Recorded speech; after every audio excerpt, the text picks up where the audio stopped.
Hey guys, this is Sanchit and I welcome you all in my YouTube channel Exam Tactics। दोस्तों, इस video में हम बात करने वाले हैं जो हमारी रीजनिंग की सीरीज चल रही थी उसके नेक्स्ट पार्ट के बारे में। पिछले 4-5 वीडियो में हमने रीजनिंग के कुछ प्रीवियस ईयर के क्वेश्चन डिस्कस किए हैं और आज का भी ये वीडियो हमारा प्रीवियस ईयर क्वेश्चंस पे ही बेस्ड है। तो चलिए देखते हैं आज का पहला क्वेश्चन। पहला क्वेश्चन है आपके सामने ये। देखिए क्वेश्चन में क्या कह रहा है कि 6 लड़के हैं जे, के, एल, एम, एन और पी जो एक वृत्त केंद्र की ओर मुंह करके बैठे हैं। ठीक है, मैं फिगर भी इसका साथ में बना देता हूं जिससे आपको और क्लियर हो पाए। आप तब तक क्वेश्चन पढ़िए और करने की कोशिश करिए।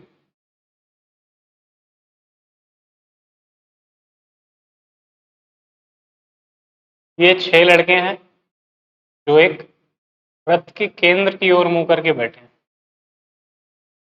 ठीक है, 6 लड़के पहले हम बैठा देते हैं, फिर हम इसके आगे की बात करेंगे। देखिए क्वेश्चन में ये इंफॉर्मेशन होना बहुत ज्यादा जरूरी है कि वो केंद्र की ओर मुंह करके बैठे हैं या केंद्र से अपोजिट साइड मुंह करके बैठे हैं। मतलब अगर वो सेंटर की साइड मुंह करके बैठे हैं तो हमें पता क्या चलेगा उससे कि उनका राइट हैंड किस साइड होगा। अब आपको भी पता है कोई इस साइड मुंह करके बैठा है तो उसका सीधा हाथ, जैसे मैं इस साइड मुंह करके बैठा हूं तो मेरा सीधा हाथ कहाँ रहेगा, इस टाइप इस साइड रहेगा। वैसे ही मैं इसकी बात करूं, ये अगर इधर की ओर मुंह करके बैठा है तो उसका सीधा हाथ इधर। इसकी बात करूं, इसका सीधा हाथ इधर। यानी आप एक चीज देख पा रहे होंगे, जितने भी लोग बैठे हैं उनका जो राइट हैंड होगा वो इस डायरेक्शन में होगा और लेफ्ट हैंड जो होगा वो इस डायरेक्शन में। यहां मैं लिख भी देता हूं कि जो उनका राइट होगा, ठीक है, वो इस डायरेक्शन में और जो उनका लेफ्ट होगा वो इस डायरेक्शन में। ठीक है, क्वेश्चन में आगे क्या दिया है एक बार वो बात कर लेते हैं। क्वेश्चन में हमसे बोल रहा है कि J is second to the left of P, यानी जो जे है वो पी के बाई तरफ दूसरे नंबर पर बैठा है। ठीक है, इन क्वेश्चनों में अच्छी बात क्या होती है कि इसमें आप कहीं भी किसी को बैठा सकते हैं पहली बार में। यानी जब आप पहली पहली बार किसी को बैठाएंगे तो आपके पास कोई भी कंडीशन नहीं है कि इसे यहां बैठाना है वहां बैठाना है, जहां आपका मन करे वहां आप पहले बंदे को बैठा लीजिए। तो यहाँ बात की गई है कि जो जे है वो पी से दूसरी पोजीशन पे है उल्टे हाथ की तरफ। चलिए मैं मान लेता हूँ पी यहां रहा होगा। आपको पता है पी के उल्टे हाथ की तरफ दूसरा है जे, तो यानी उल्टे हाथ की तरफ पहला बंदा ये, दूसरा ये, यहां रहा होगा जे। ऐसा हमें क्वेश्चन में दिया था, हम क्वेश्चन के हिसाब से चल रहे हैं। ठीक है, आगे हमसे बोला गया है N is the immediate neighbour of P and J. N जो है वो पी और जे का पड़ोसी है। ठीक है, अब एन को हमें बैठाना कहां पड़ेगा, यहीं बैठाना पड़ेगा। ठीक है, अगर यहाँ के अलावा कहीं और बैठाएंगे, जैसे मान लीजिए मैं एन को यहाँ बैठा था तो जे का पड़ोसी तो होता लेकिन पी का नहीं होता। ठीक है, क्वेश्चन में हमें बोल रहा है एन पी और जे दोनों का पड़ोसी है तो इसलिए दोनों के मैंने बीच में बैठा दिया, इसका भी पड़ोसी हो गया इसका भी पड़ोसी हो गया। ठीक है, आगे देखते हैं। K is second to the right of N. K जो है वो एन के दाई तरफ दूसरे नंबर पे है। ठीक है, एन का राइट साइड आपको पता है, राइट साइड वाला ये एरो है तो यानी राइट साइड ये हुआ। के एन के दाई तरफ दूसरे नंबर पे, एन का दाई तरफ पहला नंबर ये, दूसरा नंबर ये, यानी यहां आ गया आपका के। ठीक है, आगे हमसे क्या बोल रहा है, L is to immediate left of M. L जो है वो एम के जस्ट बाएं बैठा है। एम अगर यहां होगा तभी तो उसके बाई बाई साइड ये वाली है ना, ये जो एरो आ रहा है ये बाई डायरेक्शन ही तो है। ये एल आपका यहीं बैठेगा तभी तो एम के बाएं आएगा। तो आपको पता चल गया जो हमारा फिगर बनेगा वो इस टाइप का बनेगा। अब क्वेश्चन में हमसे पूछा क्या है, who is third to the left of N, यानी कौन है जो एन से बाई दिशा में तीसरे नंबर पे। देखते हैं, एन से बाई दिशा में तीसरे नंबर, पहला दूसरा तीसरा, यानी हमारा ऑप्शन, जिस ऑप्शन में हमें एल दिया गया है वो हमारा आंसर हो जाएगा। ऑप्शन नंबर ए हमारा बिल्कुल ठीक हो जाएगा। ठीक है, चलिए बढ़ते हैं नेक्स्ट क्वेश्चन की तरफ। अगला क्वेश्चन है ये, एक फिगर आपको दिया गया है, पेपर फोल्डिंग वाला क्वेश्चन है। इसे करने का क्या तरीका हो सकता है हम देख लेते हैं। आपके सामने मैं पहले फिगर बना देता हूँ जिससे आपको और इजीली वो चीज़ समझ में आए। ठीक है, आप तब तक खुद से करने की कोशिश करिए, मैं यहाँ पे फिगर बना रहा हूँ तब तक।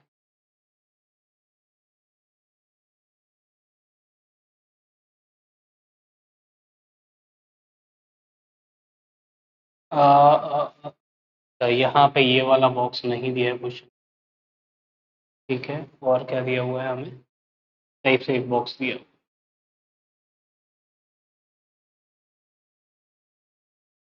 थोड़ा सा टेढ़ा हो गया, इसे भी सीधा कर देता हूँ। हाँ जी, वैल्यूज क्या दी गई है हमें, एल एम के टी, एल एम के टी, उसके बाद 9 और 7, 9 और 7। ठीक है, फिर हमें कुछ 3 फिगर दिए गए हैं और बताना है हमें कौन सा है जो इस पैटर्न को फॉलो करेगा और कौन सा फॉलो नहीं करेगा।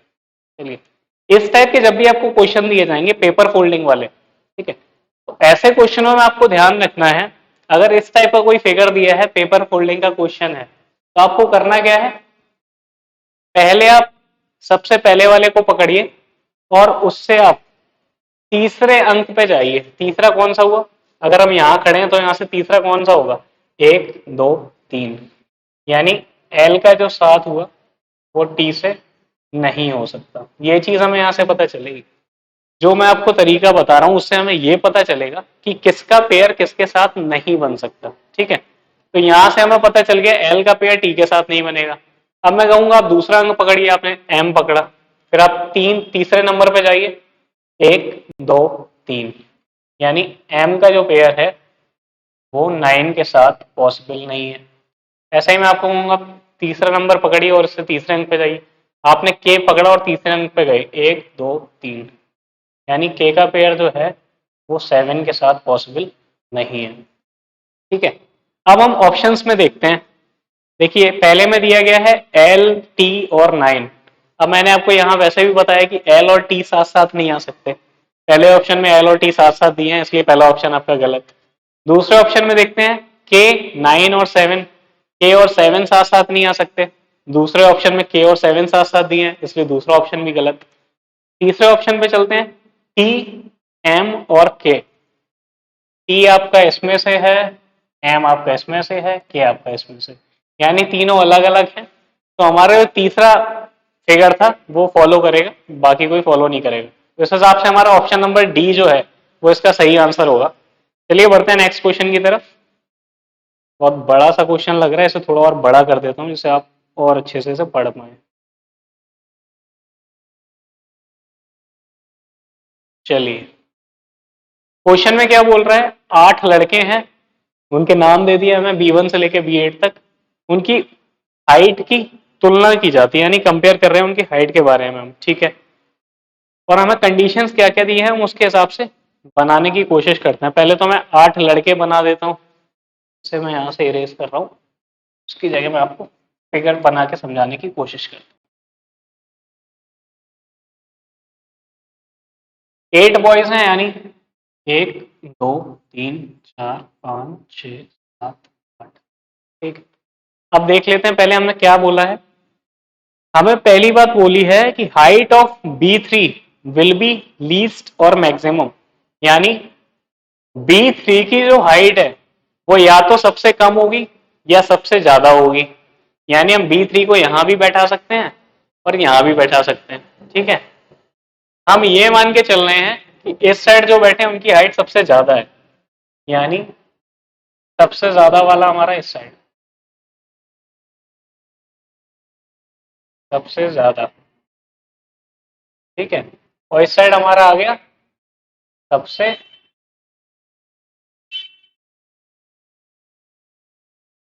कम। ठीक है, अब आपसे बोला क्या गया था कि B3 की जो हाइट है वो तो या तो सबसे ज्यादा है या सबसे कम है। अब आपको पता कैसे चलेगा आपको यहां बैठाना है या यहां बैठाना है। देखिए, एक बार ऑप्शन पे भी निगाहें मार लिया करिए क्वेश्चन करते करते, ये नहीं कि जैसे ही क्वेश्चन मिला आप सॉल्व करना शुरू हो गए। ऑप्शन में आप देखेंगे तो एक चीज आप शायद ऑब्जर्व कर पा रहे होंगे कि चारों ऑप्शन में जो पहला टर्म है वो B3 ही दिया गया है। यानी इससे हमें एक चीज पता चल गई भाई, चारों में से कोई भी ऑप्शन सही हो B3 जो हमारा है वो सबसे बड़ी पोजीशन पे ही आएगा, यानी सबसे ज्यादा लंबाई किसकी होगी, B3 की। हमने बैठा दिया। आगे हमें क्या बोला है, height of B4 is more than B6। चलो ठीक है। उसके आगे हमें क्या बोला है, height of B8 is less than only 3 boys. B8 की जो हाइट है वो केवल 3 लड़कों से कम है। ठीक है, अगर B8 की हाइट 3 लड़कों से कम है तो कहां बैठेगा वो, 1 2 3, 3 लड़कों से कम है B8, तो B8 आ गया हमारा फोर्थ पोजीशन पे। आगे हमें क्या बोला है, हाँ जी, B2 की ऊंचाई B1 से अधिक है लेकिन B8 से कम है। ठीक है, B2 जो है हमारा वो B8 से तो कम है लेकिन B1 से ज्यादा है। चलिए ये बात भी ठीक है। B2 जो हमारा है वो B8 से कम है और B1 से ज्यादा है, ऐसे ही क्वेश्चन में बोला था। आगे क्या बोला है, B2 की ऊंचाई B3 से कम है। B2 की ऊंचाई B3 से कम है। इस बात से भी हमें पता चल गया कि B3 हमारा इधर ही आएगा। ठीक है, तो उसके आगे क्या बोला है, यदि B4 की ऊंचाई B1 से कम है, यानी जो B4 है वो B1 से कम है, इस दो पोजीशन में कहीं भी आ सकता है, B4 मैं यही मान लेता हूं। B4 की लंबाई अगर B1 से कम है, ठीक है, तो आपको बताना है उनकी ऊंचाइयों का कौन सा क्रम सही हो सकता है। देखिए अब आपका पूरा फिगर तो बन नहीं पाया क्योंकि आपका डेटा इतना एक्यूरेट नहीं दिया गया था कि हम सबको सही सही जगह बैठा पाते, लेकिन केवल इतना सॉल्व करके, केवल इतनी चीज हम बैठा के आंसर निकाल लेंगे, कैसे वो देखते हैं। मैं आपसे बोलूंगा यार एक काम करिए, आप देखिए कि चौथे नंबर से लेके 8वें नंबर तक या 7वें नंबर तक, ये आपका फोर्थ नंबर है, ठीक है, ये आपका फिफ्थ, सिक्स, सेवेंथ। ठीक है, मैं आपसे बोलूंगा कि यार फोर्थ नंबर से लेके सेवेंथ नंबर तक के आंसर चेक करो। आप किसी में आपको ये सीरियल मिल रहा है 8214, तो आप देख पा रहे होंगे ऑप्शन नंबर सी, जिसमें हमें ये सीरियल मिल रहा है।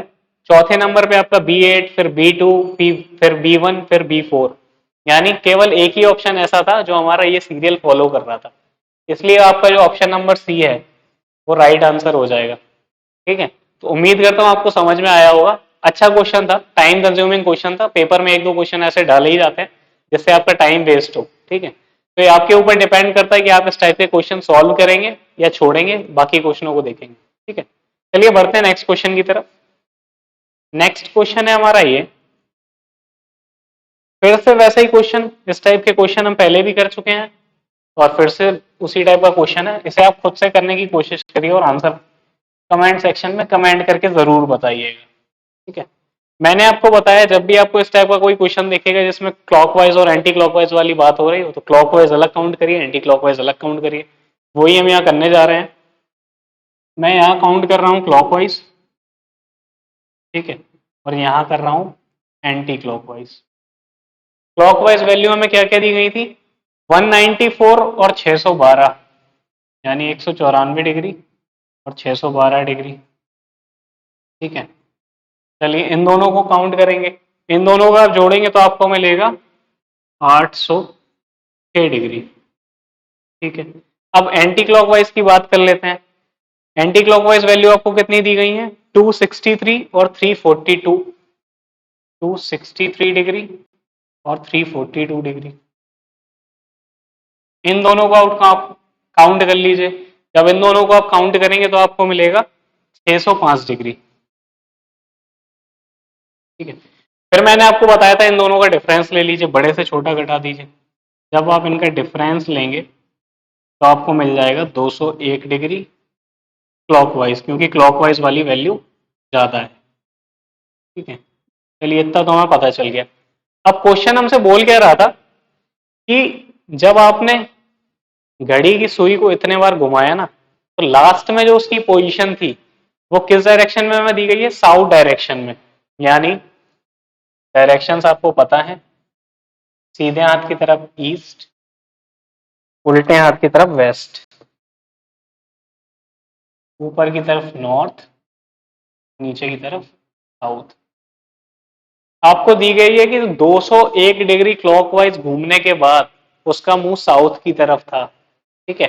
तो अगर हम 201 डिग्री उसे एंटी क्लॉकवाइज घुमा दें तो हमें पता चल जाएगा उसकी एक्चुअल पोजीशन क्या थी, ठीक है। तो इसे हम 201 डिग्री एंटी क्लॉकवाइज घुमाने की कोशिश कर रहे हैं। क्लॉकवाइज आपका होगा ये, क्योंकि घड़ी की सुई आपकी इसी डायरेक्शन में घूमती है। एंटी क्लॉकवाइज आपको होगा आपका ये। और इसे मैं 201 डिग्री एंटी क्लॉकवाइज घुमाने की कोशिश करता हूँ। आपको पता है ये पूरा एंगल होता है 180 डिग्री, ठीक है। उसके बाद बचा कितना, 21 डिग्री आपको और बचा, यानी लगभग इधर कहीं आएगा, ठीक है। ये आपका 21 डिग्री और करेंगे तो आपका हो जाएगा ओवरऑल 210 डिग्री। तो आपकी डायरेक्शन कौन सी आ गई, नॉर्थ और वेस्ट। तो आपको देखना है वेस्ट और नॉर्थ, या फिर नॉर्थ और वेस्ट जिस आंसर में हो वो आंसर आपका राइट होगा। ऑप्शन नंबर डी में आप देख पा रहे होंगे आपको नॉर्थ और वेस्ट दिया है, इसलिए आपका ऑप्शन नंबर डी राइट है, ठीक है। बढ़ते हैं नेक्स्ट क्वेश्चन की तरफ। नेक्स्ट क्वेश्चन आपका सिलॉग का है, और इसमें तो शायद पहले से ही टिक किया हुआ दे रखा है। कोई बात नहीं, समझ लेते हैं कैसे आया होगा वो आंसर। हाँ, इस टाइप के क्वेश्चन में मैंने आपको बताया था, सबसे पहली चीज आपको पता होनी चाहिए positive conclusion. Positive statement positive conclusion देगा, नेगेटिव स्टेटमेंट हमेशा नेगेटिव कंक्लूजन देगा, ठीक है। जब तक मैं यहां लिख रहा हूं तब तक आप खुद से करने की कोशिश करिए। All pink are blue statement है आपका, है ना। उसके बाद आपको दिया है some blue are red, blue are red, ठीक है। उसके बाद आपके कंक्लूजन दिए गए हैं, some red are pink, some red are pink. फिर आपका दिया गया है no red is blue, red is blue. चलिए, एक चीज आप देख पा रहे होंगे कि ये जो आपके दोनों स्टेटमेंट हैं ये दोनों पॉजिटिव स्टेटमेंट हैं, तो इससे हमें निगेटिव कंक्लूजन तो मिल ही नहीं सकता भाई। हमारे जब स्टेटमेंट ही पॉजिटिव है तो हमें निगेटिव कंक्लूजन कैसे मिलेगा। ये नेगेटिव कंक्लूजन वाला तो वैसे ही गलत हो गया, ठीक है। अब हम बात करते हैं इसकी। देखिए, रेड और पिंक में कोई डायरेक्ट रिलेशन नहीं दिया है, यहाँ रेड और ब्लू में दिया है, यहाँ पिंक और ब्लू में दिया है। तो आपको करना क्या है, इन दो सेंटेंस का स्टेटमेंट्स का कॉम्बिनेशन लेना है, यानी इन दो में चेक करना है। अब यहाँ देख पा रहे होंगे ऑल की वैल्यू आपको मैंने बताई थी 150 और सम की वैल्यू होती है 50-50। अगर आपको ये नहीं पता तो इससे पहले की वीडियोस देखिएगा, आपको क्लियर हो जाएगा, ठीक है। तो आप यहां से देख पा रहे होंगे कि एक ब्लू हमें ऐसा वर्ड मिला जो दोनों स्टेटमेंट में कॉमन है, ठीक है। अगर इस टाइप का हमें किसी भी स्टेटमेंट में मिलेगा एक कॉमन वर्ड जिसकी वैल्यू भी बराबर हो, यानी यहां भी ब्लू की वैल्यू 50 है और यहां भी ब्लू की वैल्यू 50 है, केवल 50 वैल्यू की मैं बात कर रहा हूं, अगर दोनों की 100-100 होगी तब वो चीज काम नहीं करेगी। दोनों स्टेटमेंट में आपको एक सेम वर्ड मिले और सेम वर्ड की वैल्यू होनी चाहिए 50-50, ठीक है। अगर इतना है तो ये आपका जो बनेगा सेंटेंस ये होगा अनसर्टेन। अनसर्टेन का मतलब इस कॉमन वर्ड को छोड़कर अगर बाकी दो चीजों में कोई रिलेशन बनाया गया है तो वो हमेशा ही गलत आएगा, ठीक है। अब यहां देख लेते हैं, यहां जो हमें रिलेशन बनाया गया था वो रेड और पिंक का दिया गया था, इसमें कॉमन वर्ड तो यूज हुआ नहीं था, इसलिए हमारा ये कंक्लूजन भी गलत हो गया, ठीक है। डिटेल में पढ़ेंगे टॉपिक वाइज स्लॉग्स को, तब हमें और ज्यादा अच्छे से क्लियर होगा। चलिए बढ़ते हैं नेक्स्ट क्वेश्चन की तरफ। नेक्स्ट क्वेश्चन फिर से हमारा स्लॉग्स का है, कैसे भी देख लेते हैं क्वेश्चन में हमसे क्या बोला गया है। आप देखिए और खुद से करने की कोशिश कीजिए, तब तक मैं बोर्ड पे लिख रहा हूं। सम A are K, some M are K, M are K अलावा हमें दिया गया है no M is J, no M is J, ठीक है। कंक्लूजन में हमें दिया गया है some J are not M, some J are not M, या उसके बाद दिया गया है some M are A, some M are A. फिर हमें दिया गया है no K is A, no K is ये, ठीक है। इस क्वेश्चन को देखते हैं। इस क्वेश्चन में क्या है, पॉजिटिव स्टेटमेंट, पॉजिटिव कंक्लूजन, ये तो चीज आपको पता ही है। तो पहले हम ये देख लेते हैं। यहां देखिए के और ए में नेगेटिव आपको कंक्लूजन दे दिया क्या, जबकि के और ए में पॉजिटिव स्टेटमेंट था, तो इसलिए ये वाला गलत। ठीक है। अब दूसरे पे आते हैं, सम एम आर ए, यहां पे था सम एम आर के, यहाँ पे एक चीज मैंने आपको बताई थी इससे जस्ट पहले वाले क्वेश्चन में, अगर यहाँ पे सेम वैल्यू लिखी हो और दोनों में 50-50 की वैल्यू हो, 50-50, अब यहां भी आप देख पा रहे होंगे ये 50, ये भी 50, ये कॉमन वैल्यू नहीं है, सो लाइन हटा देता हूँ नहीं तो आप कंफ्यूज ना हो। सम की वैल्यू होती है 50-50, मैंने दोनों में लिख दिया। ठीक है। उसके बाद हम बात कर लेते हैं, यहां देखिए सम एम आर ए, मैंने आपको बताया था अगर दोनों स्टेटमेंट में वैल्यू सेम है और दोनों की वैल्यू भी 50-50 है तो कॉमन वर्ड को छोड़कर बाकी स्टेटमेंट गलत होंगे अगर दोनों में कुछ बना के दिया है। ए और एम में यहाँ स्टेटमेंट बना के दिया है इसलिए ये गलत हो गया। ठीक है। अब आते हैं पहले वाले में, नो की वैल्यू आपको पता है 100 होती है। सम जे, सम और नॉट यानी 50 और 100, ये वैल्यू मैंने आपको बताई। सम नॉट की वैल्यू 50 और 100 होती है। ठीक है। अब मैंने आपसे एक और चीज बोला था कि स्टेटमेंट में जो वैल्यू आप उससे कम वैल्यू में तो आ सकते हैं कंक्लूजन में। यहाँ जे की वैल्यू दी थी 100, यहाँ हो गई 50, तो ये तो ठीक है। ठीक है। ऐसे ही चेक करते हैं एम की, एम की वैल्यू यहाँ 100 थी, यहाँ 100 दी गई है, तो ये भी ठीक है। तो हमारा जो कंक्लूजन नंबर वो 1 है, केवल वही फॉलो करेगा, तो उसका आंसर हो जाएगा ऑप्शन नंबर ए। चलिए बढ़ते हैं नेक्स्ट क्वेश्चन की तरफ। नेक्स्ट क्वेश्चन हमारा इस टाइप का है, सीरीज वाला क्वेश्चन है, कोई एक पैटर्न बन रहा होगा, वो पैटर्न हमें देखना है। इस टाइप के हमने बहुत सारे क्वेश्चन किए हैं, ये क्वेश्चन मुझे नहीं लगता मुझे कराने की जरूरत है। इस टाइप के हमने बहुत सारे क्वेश्चन किए हैं कि इसमें प्लस प्लस करके कुछ पहले पहले टर्म में प्लस की कोई सीरीज चल रही होगी, दूसरे में कुछ, तीसरे में कुछ, तो ये पैटर्न आप अपने आप भी ढूंढ सकते हैं और अपने आप भी कर सकते हैं। ठीक है। तो इसलिए मैं इस क्वेश्चन को यहाँ से स्किप कर रहा हूँ, ये आप खुद करके देखिएगा। बढ़ते हैं नेक्स्ट क्वेश्चन की तरफ। नेक्स्ट क्वेश्चन में क्या बोल रहा है कि जिस प्रकार बैट क्रिकेट से रिलेटेड है उसी प्रकार बॉल किस गेम से रिलेटेड है। आपको पता है दिए गए ऑप्शंस हैं आपके, चेस, चेस में बॉल का कोई मतलब ही नहीं है, स्केटिंग में बॉल से कोई लेना देना नहीं है, स्विमिंग में बॉल से कोई लेना देना नहीं है, बचा आपका option number D, football. Football ball का ही गेम है, तो इसलिए हमारा जो ऑप्शन नंबर डी होगा वो राइट आंसर होगा। चलिए बढ़ते हैं नेक्स्ट क्वेश्चन की तरफ। नेक्स्ट क्वेश्चन है हमारा ये क्वेश्चन थोड़ा अच्छा ऐसे करने की कोशिश करिए, दिमाग लगाइए, तब तक मैं लिख रहा हूँ।